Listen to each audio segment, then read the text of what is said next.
बिस्मिल्लाहिर्रहमानिर्रहीम। अस्सलाम वालेकुम dear students, how are you? I hope you'll be fine. हमने चैप्टर नंबर 10 स्टार्ट किया था बेसिक ज्योमेट्री का, जिसमें हम एक्सरसाइज 10B के अंदर जो एंगल्स दो पैरेलल लाइंस और एक ट्रांसवर्सल से बनते हैं उसको डिस्कस कर रहे थे। क्वेश्चन नंबर 1 एंड 2 हमने डिटेल से डिस्कस किया था। अब उससे रिलेटेड कुछ क्वेश्चन सॉल्व करेंगे, तो वीडियो एंड तक देखिएगा।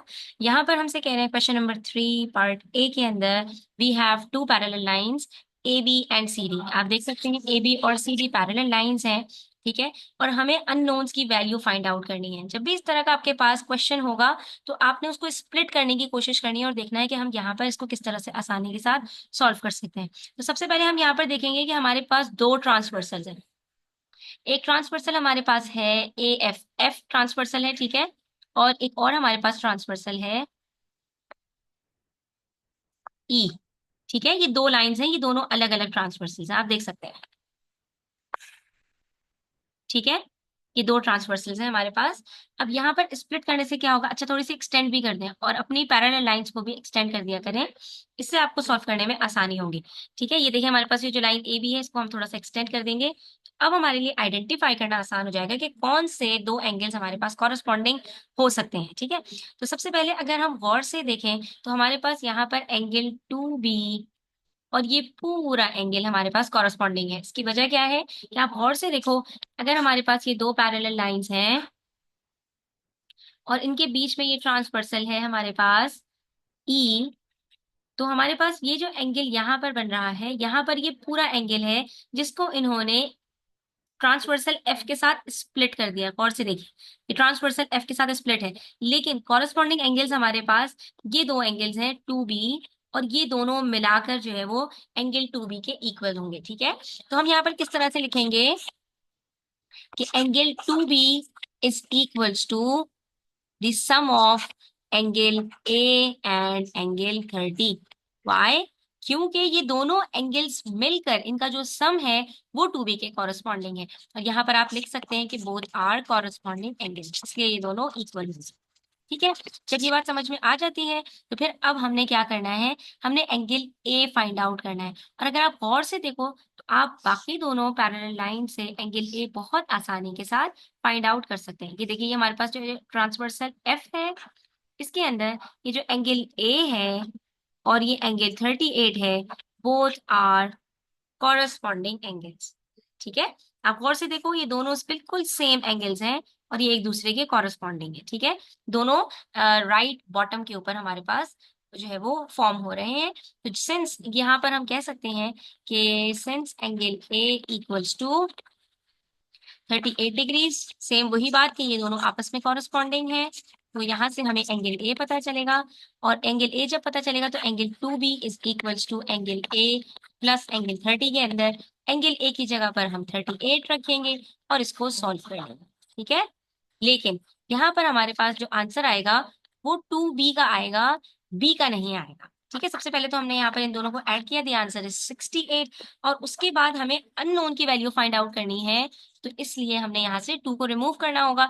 और ये आपको पता है इक्वेशन में 2 को रिमूव करने का तरीका क्या है, यहाँ पर 2 मल्टीप्लाई हो रहा है, दूसरी साइड पर जाकर डिवाइड हो जाएगा, and the answer would be 34, ठीक है।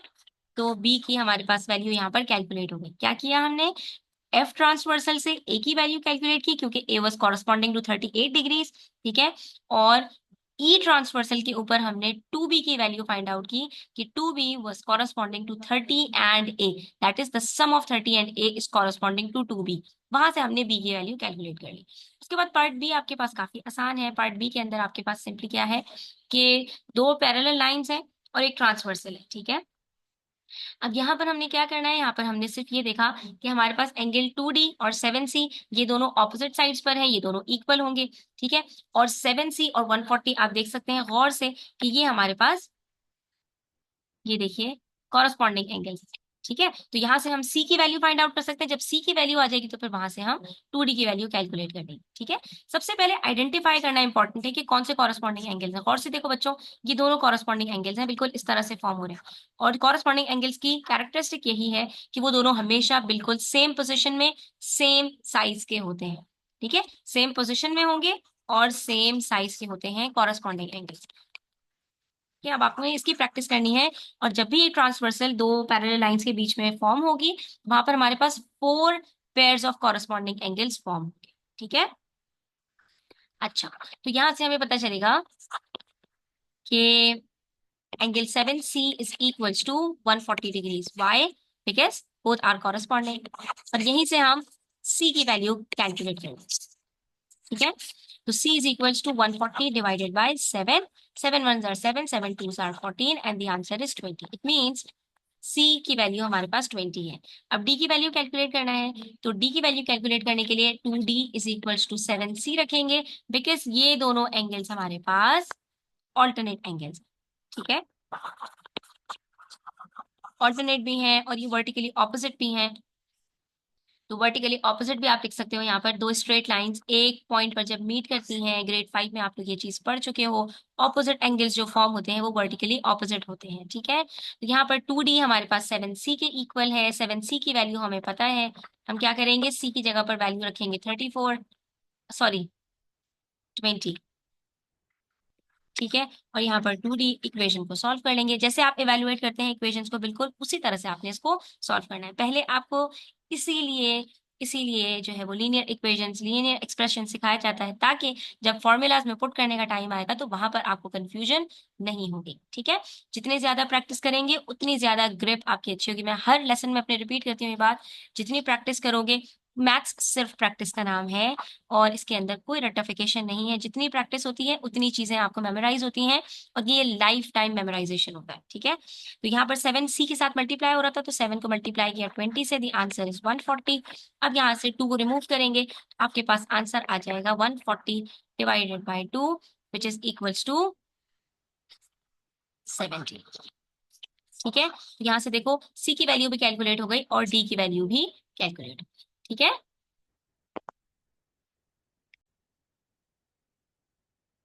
अच्छा बच्चों, यहाँ पर तो हमारे पास बात हो गई दो पैरेलल लाइंस। अभी तक आपके पास जो दो पैरेलल लाइंस होती थी वो हॉरिजॉन्टल होती थी, और उसके अंदर आप आराम से आइडेंटिफाई कर लेते थे कि जो हमारे पास ये एंगल्स हैं ये वर्टिकली ऑपोजिट हैं।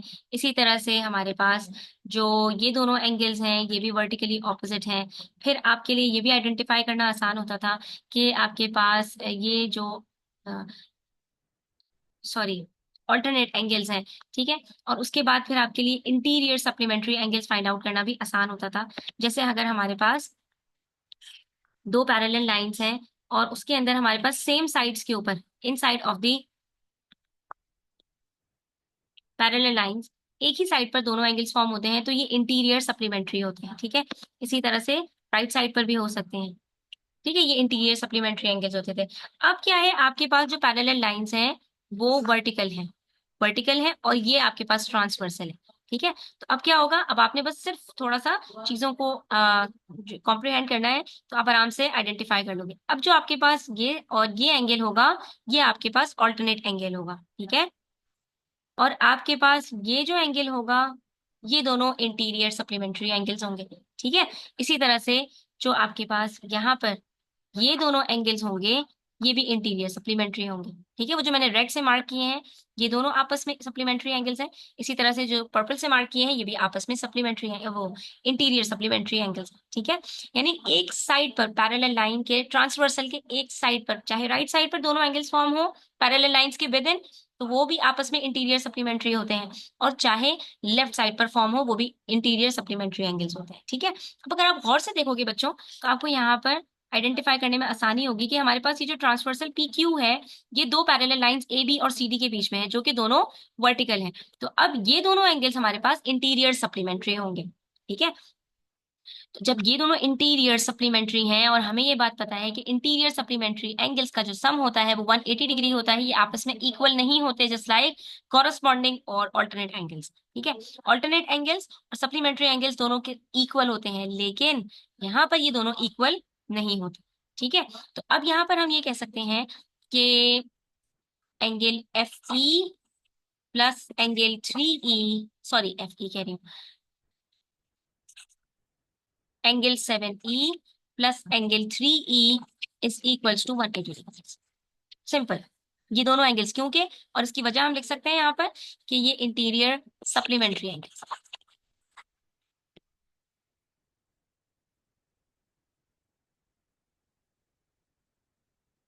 ठीक है, इंटीरियर सप्लीमेंट्री एंगल्स हैं। अब इन दोनों को हम आराम से सॉल्व कर सकते हैं। सिंपल क्या करना है, आपने ये एंगल्स को रिमूव करो यहाँ से। तो अब ये देखो, आप लाइक टर्म्स है, 7e+3e, हम ये इन दोनों को प्लस कर सकते हैं, दोनों e's हैं। 7+3 करेंगे तो आंसर वुड बी 10e। और जब 10e हो गया, एक सिंगल वेरिएबल आ गया, तो e की वैल्यू कैलकुलेट कर लेंगे by dividing 180 from 10 and the answer is 18। Simple. ठीक है, ये आराम से हमारा सॉल्व हो गया। इसी तरह से पार्ट डी भी हम सॉल्व करेंगे, इसमें भी कोई मसले वाली बात नहीं है।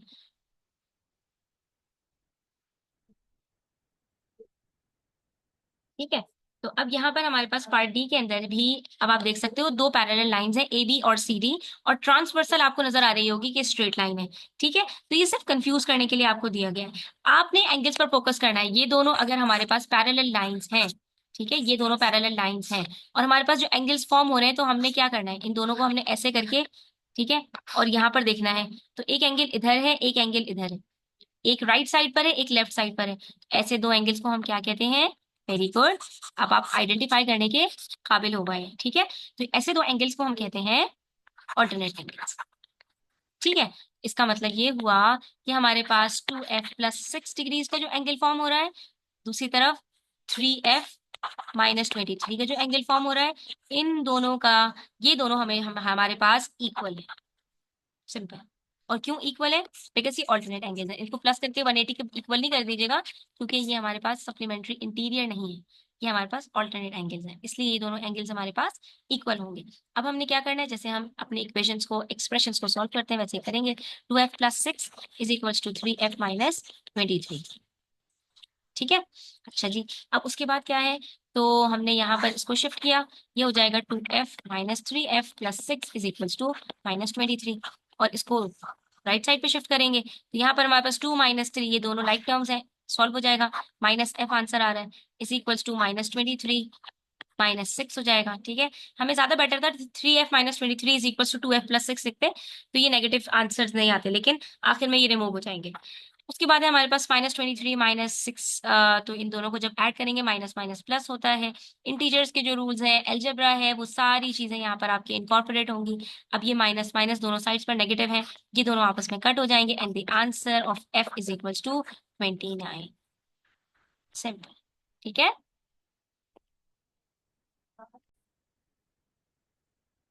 चलें जी। उसके बाद क्वेश्चन नंबर 4 है, इसमें हमारे पास ए बी और सी डी, ये दो लाइंस हमारे पास पैरेलल हैं। सबसे पहले पैरेलल लाइंस को आइडेंटिफाई कर लिया करो, ताकि आपको कोई कंफ्यूजन ना रहे। ठीक है, और इसको एक्सटेंड कर लिया करो।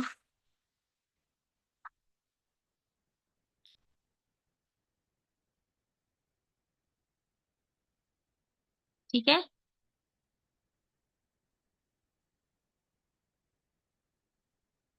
ये हमारे पास दोनों पैरेलल लाइंस हैं। ठीक है, और ये हमें ये दोनों भी आपस में पैरेलल लाइंस हैं।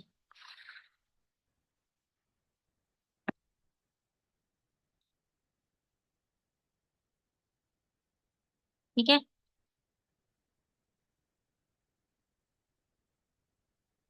ये दोनों हमारे पास पैरेलल लाइंस हैं। सबसे पहले ये आइडेंटिफाई कर लोगे ना, आपको बड़ी आसानी हो जाएगी। इसका मतलब है यहाँ पर दो पैरेलल लाइंस हैं, जो दूसरे पेयर ऑफ पैरेलल लाइन से यहाँ पर ट्रांसवर्सल फॉर्म करेंगे, तो दोनों तरफ से हमारे पास यहाँ पर ट्रांसवर्सल फॉर्म हो रहे हैं। ठीक है, अब यहाँ पर हमें सबसे पहले फाइंड आउट करना है एंगल ए ई बी। अब सबसे पहले ये लोकेट करना पड़ेगा, एंगल ए ई बी कौन सा है? ये ए यहाँ से स्टार्ट हो रहा है, ई, ठीक है, ई बी, ये एंगल है हमारे पास। इसका मतलब है ये एंगल ए ई बी है। ठीक है, अच्छा। अब ए ई बी अगर हमें फाइंड आउट करना है यहाँ पर बच्चों, तो अगर आप गौर से देखो, ये जो दो पैरेलल लाइंस हैं हमारे पास, बी बी एफ और ये ए ई, ये हमारे पास जो पैरेलल लाइंस हैं, इसके ऊपर जो ट्रांसवर्सल है, तो इसके अंदर ये दो एंगल्स, एंगल 68 और एंगल ए ई बी, ये हमारे पास दोनों क्या है? ऑल्टरनेट एंगल्स हैं। ठीक है, तो ये आइडेंटिफाई करना सबसे इंपॉर्टेंट है।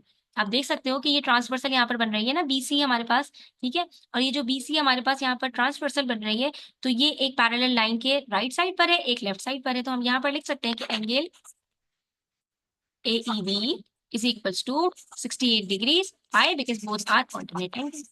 Simple. अच्छा, उसके बाद A B E find out करना है आपने। ए बी ई कौन सा एंगल है, तो वो ये रहा हमारे पास, ए बी और ई, ये एंगल है हमारे पास। देखो ए से स्टार्ट हो रहा है, बी की तरफ जा रहा है और बी से फिर ई की तरफ जा रहा है, तो ये एंगल ए बी ई है। अब हमें ए बी ई अगर फाइंड आउट करना है बच्चों, तो हम ए बी ई कैसे फाइंड आउट कर सकते हैं, क्योंकि यहाँ पर हमारे पास एक प्रॉब्लम ये है कि हमारे पास अगर ये देखो, ये हमारे पास है ट्रांसवर्सल, ठीक है, और ये दो पैरेलल लाइंस हैं, ठीक है, ये दो पैरेलल लाइंस हैं। इसके अंदर अगर हम बात करते, ये जो हमने अभी कैलकुलेट किया है एंगल ए ई बी, और ये पूरा एंगल होता, क्योंकि ये पैरेलल लाइन के ऊपर है ना, ठीक है, ये गौर से देखिए, ये दो पैरेलल लाइंस हैं और ये ट्रांसवर्सल है, ठीक है। तो अगर ये एंगल होता और ये पूरा एंगल होता, अभी तो यहाँ पर इन्होंने बीच में स्प्लिट कर दिया ना, तो अगर ये पूरा एंगल होता तो ये आपस में इंटीरियर सप्लीमेंट्री एंगल्स फॉर्म हो सकते थे। तो हम यहाँ पर एंगल, ये जो ए बी ई है, इसको कैसे फाइंड आउट कर सकते हैं, इसको हम देखेंगे कि क्या हमारे पास यहाँ पर जो दूसरी ट्रांसवर्सल है, क्या ये उससे हम इसको फाइंड आउट कर सकते हैं या नहीं, ठीक है। तो देखो बच्चों, अब जरा इसको आपने बड़े गौर से देखना है और ये आपको बड़ी आसानी के साथ समझ में आ जाएगा,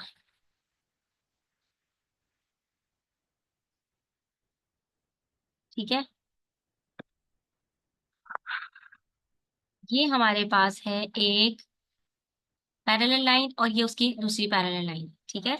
और अगर हम इसको देखें गौर से, तो ये एक ट्रांसवर्सल है हमारे पास, जहां पर हमारे पास ये जो एंगल है ये 58 डिग्रीज है, ठीक है। और हमें फाइंड आउट करना है ये वाला एंगल, सही है। हमें जब ये वाला एंगल फाइंड आउट करना है बच्चों, तो हम इसको बड़ी आसानी से इसलिए फाइंड आउट कर सकते हैं कि हमारे पास ये जो एंगल 58 डिग्रीज है, इसका ऑल्टरनेट ये एंगल है हमारे पास, ठीक है। ये दोनों ऑल्टरनेट एंगल्स हैं, इसका मतलब है कि ये भी हमारे पास 58 डिग्रीज होगा। और जब ये हमारे पास 58 डिग्रीज है, तो अब गौर से देखो कि हमारे पास यहाँ पर ये जो लाइन है ट्रांसवर्सल, ये दो पैरेलल लाइंस के बीच में है, तो ये वाला एंगल पूरा और ये वाला एंगल, ये दोनों मिलकर हमारे पास सप्लीमेंट्री इंटीरियर एंगल्स फॉर्म हो जाएंगे, ठीक है। ये देखिए गौर से, दो पैरेलल लाइंस के बीच में ये एक ट्रांसवर्सल है, ये 58 डिग्रीज है और यहाँ पर दो एंगल्स फॉर्म हो रहे हैं, तो ये दोनों सप्लीमेंट्री इंटीरियर एंगल्स फॉर्म होंगे, इसलिए ये दोनों भी हमारे पास इक्वल होंगे।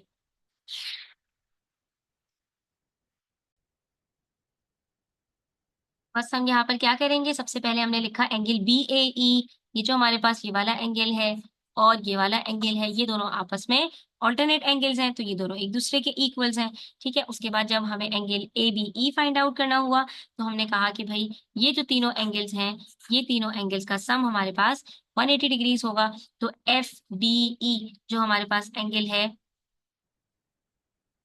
ठीक है, वो हमें यहाँ पर बताया हुआ है 68 डिग्रीज है। उसके बाद ई बी ए हमने फाइंड आउट करना है, तो हम ई बी ए यहाँ पर लिखेंगे। उसके बाद हमारे पास है बी ए ई, तो बी ए ई भी हमें बताया हुआ है 58 डिग्रीज, और हम इसको एंगल ई बी ए को आराम से फाइंड आउट कर लेंगे। ई बी ए लिखो इसको या ए बी ई लिखो, एक ही बात है। अब आप ए बी ई लिख दो, ठीक है। 68 और 58 को आपने यहाँ पर ऐड करना है, तो आपके पास यहाँ पर आंसर आएगा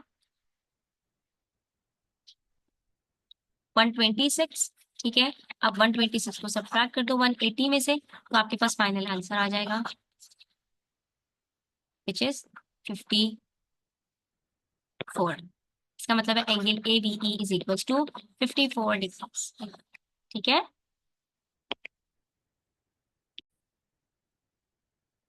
चलिए बच्चों, आज के लिए इतना ही। इंशाल्लाह नेक्स्ट वीडियो के अंदर मजीद क्वेश्चन सॉल्व करते हैं। तब तक अपना ख्याल रखिएगा, चैनल पर नए हैं तो सब्सक्राइब करते जाइएगा। टेक केयर, अल्लाह हाफिज।